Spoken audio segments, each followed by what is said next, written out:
మన కార్లో ఈ సైడ్లో ఇక్కడ నైట్ టైం మనకు విజిబిలిటీ కోసం లైట్ పెట్టుకోవచ్చు. మీషోలో ఆర్డర్ చేసాము లైట్స్. ఇవి ఫిట్ చేసినాక చూపిస్తాను. ఇక్కడ ఫ్రంట్ కో ప్యాసింజరు డ్రైవర్కి బ్యాక్ సైడ్ కూడా పెట్టుకోవచ్చు. సో ఈ లైట్స్ మీకు ఫిట్ చేసిన తర్వాత చూపిస్తాను నేను. మనం ఇక్కడ కూడా పెట్టుకోవచ్చు రన్నింగ్లో, కాకపోతే వాటర్ పడి అది పడి ఖరాబ్ అవుతాయి. సో నెక్స్ట్ ఆప్షన్ ఇక్కడ పెట్టవచ్చు డోర్కి. సో చూసుకోవాలి అది. సో బండ్లు మనం ఎక్కడ పెట్టాలి ఏంటనేది డిసైడ్ చేయాలి ఇవి.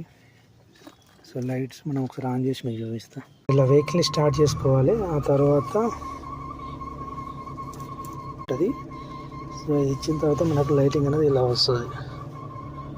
రిమోట్ కూడా వచ్చింది, దీంట్లో రెడ్ వచ్చింది, మనం గ్రీన్ మార్చినాము. తర్వాత మళ్ళీ మనం